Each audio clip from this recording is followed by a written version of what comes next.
Iran Israel സംഘർഷം അവസാനിപ്പിക്കാൻ ഇടപെടില്ലെന്ന സൂചനയുമായി American president Donald Trump ഇസ്രായേലിനോട് ആക്രമണം നിർത്താൻ പറയാൻ യുഎസിന് ബുദ്ധിമുട്ടുണ്ടെന്നും ട്രംപ് വ്യക്തമാക്കി. അതേസമയം ഇസ്രായേൽ ആക്രമണം നിർത്താതെ ആണവ ചർച്ച പുനരാരംഭിക്കാനാകില്ലെന്ന നിലപാടിലാണ് ഇറാൻ. ഇറാനെതിരായ ആക്രമണങ്ങൾ നിർത്താൻ ഇസ്രായേലിനോട് ആവശ്യപ്പെടാൻ തനിക്ക് ബുദ്ധിമുട്ടുണ്ടെന്ന് അമേരിക്കൻ പ്രസിഡന്റ് ഡൊണാൾഡ് ട്രംപ് പറഞ്ഞു. യുദ്ധത്തിന്റെ കാര്യത്തിൽ ഇസ്രായേൽ മികച്ച പ്രകടനം കാഴ്ചവെക്കുകയാണ്. എന്നാൽ ഇറാൻ അത്ര മികച്ച പ്രകടനമല്ല കാഴ്ചവെക്കുന്നത്. ആരെങ്കിലും തടയാൻ അല്പം ബുദ്ധിമുട്ടാണെന്നും ട്രംപ് കൂട്ടിച്ചേർത്തു. ഇറാൻ യൂറോപ്യൻ യൂണിയനുമായി ചർച്ച നടത്താൻ ആഗ്രഹിക്കുന്നില്ല. അമേരിക്കയുമായുള്ള ചർച്ചയ്ക്കാണ് ഇറാന് താൽപര്യം. യൂറോപ്പിന് ഇതിൽ സഹായിക്കാൻ കഴിയില്ലെന്നും ട്രംപ് പറഞ്ഞു. ഇസ്രായേലുമായി യുദ്ധത്തിന് ചേർന്നോ വേണ്ടയോ എന്ന് 2 ആഴ്ചയ്ക്കുള്ളിൽ തീരുമാനിക്കും. ഇത് ഇറാൻ ഒരു തീരുമാനമെടുക്കാൻ നൽകിയ സമയമാണെന്നും ട്രംപ് പറഞ്ഞു.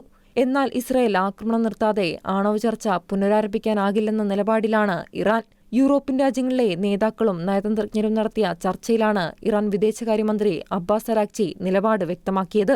UK, ജർമ്മനി, ഫ്രാൻസ് തുടങ്ങിയ രാജ്യങ്ങളിലെ വിദേശകാര്യമന്ത്രിമാരും യൂറോപ്പിലെ നയതന്ത്രജ്ഞരുമാണ് ഇന്നലെ നടന്ന ചർച്ചയിൽ പങ്കെടുത്തത്. എന്നാൽ ചർച്ചയെക്കുറിച്ച് ഇസ്രായേൽ ഇതുവരെ പ്രതികരിച്ചിട്ടില്ല. International desk, Shikeena news.